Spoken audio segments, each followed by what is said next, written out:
As in part 1, we begin by looking at various still photographs of Mass centres and different events.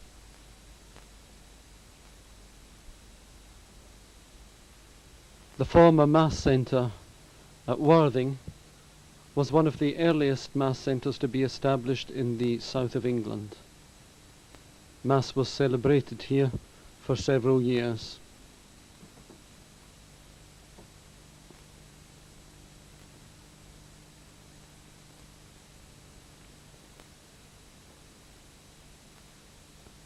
Masses in Edinburgh were celebrated here before the acquisition of the Church of St Margaret and St Leonard.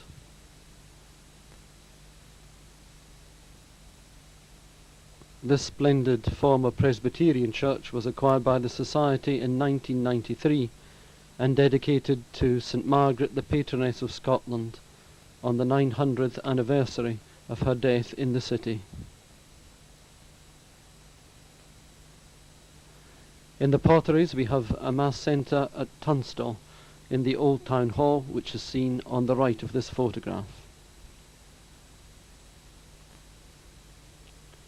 Mass is celebrated occasionally in this hotel in Plymouth.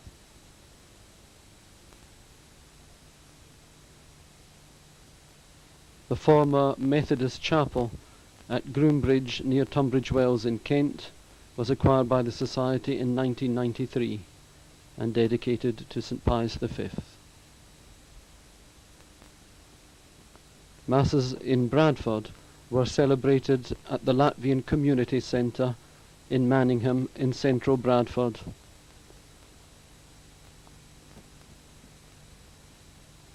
And at the village hall in Cowling, where we formerly had a priest's residence, St Mary's House.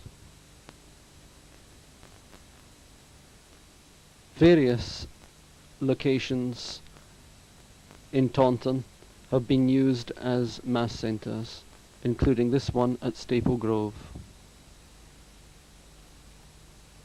Certain Mass centres have only occasional Masses, like this one at Southend-on-Sea with Mass once a month. The North Baddesley Mass Centre is one of the earliest to be founded in the Society. The former village hall has been replaced by the one we see here.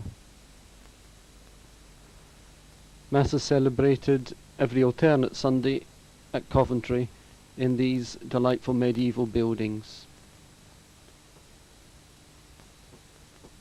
Hemel Hempstead has also Mass once a month.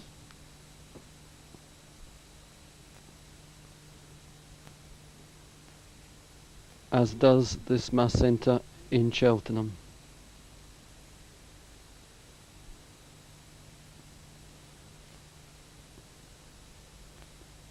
A similar situation exists at Great Missenden in Buckinghamshire.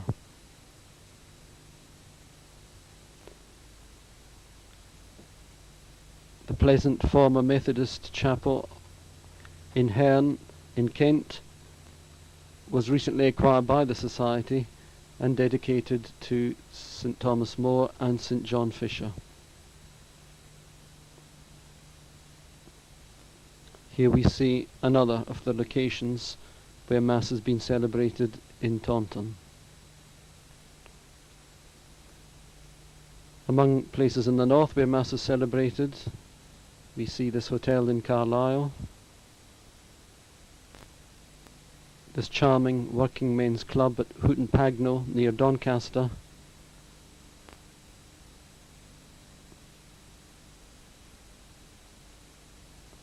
and a different style of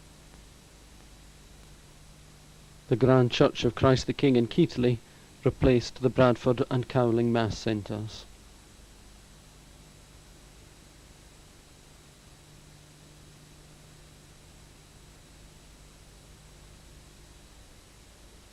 Various Episcopal visits have taken place over the years, including this visit by the Secretary General of the Society, Bishop T.C. de Mallory. Here we see him at a confirmation service in our church in Glasgow.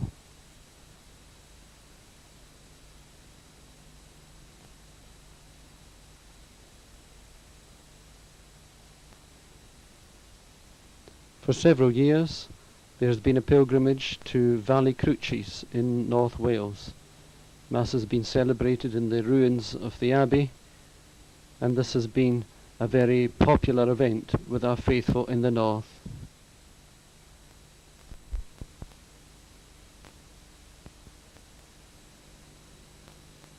This house became our northern residence to replace the house at Cowling.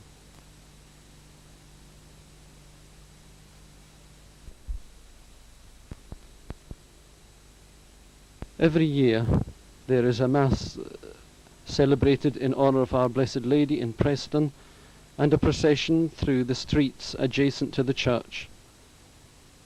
The statue of Our Lady, after having been carried in procession, is crowned in the church afterwards.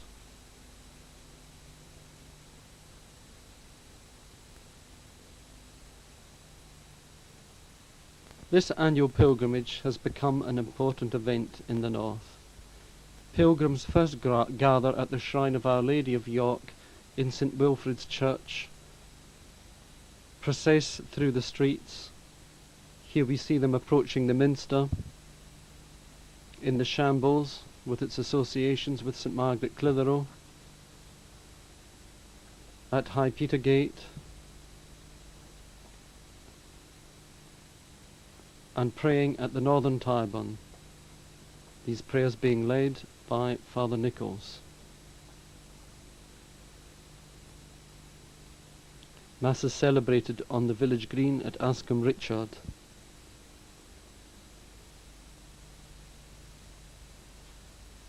And pilgrims pray in the chapel of the Bar Convent, as well as on the site of the Ouse Bridge prison.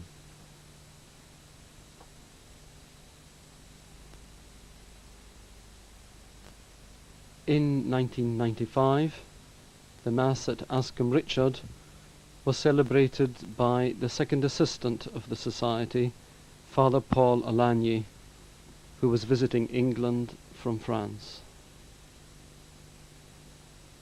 The pilgrimage ends at the shrine of the English and Welsh martyrs at Hazelwood Castle. In the autumn of 1995, Father Hogan led a pilgrimage to Lindisfarne, Holy Island, and celebrated a Mass in the ruins of the ancient priory.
If you, my dear brethren, His Grace will put on the cope and there will be the coronation of our Blessed Lady's statue.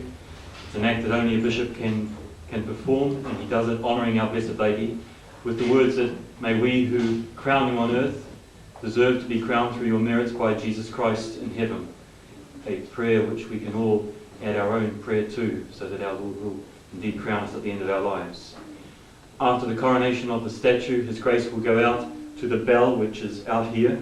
If you would go out after him, so allow him to go through and to be out by the bell, and if you don't come onto the concrete but stand around on the grass. There will be also the singing of the Salve Regina after our Blessed Lady has been crowned.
Vox Domini super aquas, Deus Majestatis, Symptomis, Domini super aquas multa, Aperte Domini Fidelius, Aperte Domini Fidelius, Aperte Domini Gloriam, Dolorem, Aperte Domini Gloriam Nominis, Adorate Domini Unitatio Sanctorum, Vox Domini super aquas, Deus Majestatis, Symptomis, Domini super aquas multa, Ora sacrificium non Sonitus Shedinis Populus Monicus et Adorandum Firet Reparatis, Tace Levanda Sacrificia Congeneret Sacrifimus, Utoque Vasculum Sancte Tu Ecclesia Reparatus Sanctice Tuas Spiritus Sanctus, et Perilius Tactum Fideles Invitantur ad Premium, et cum melodia Elius Auribus in sonoret Populorum, pescat inesivus suo Fidei, Promptum pellant omnes insidie nemici fagor condemnum populi, et orbinum impetus tempestatum, temperantur intestatum quas.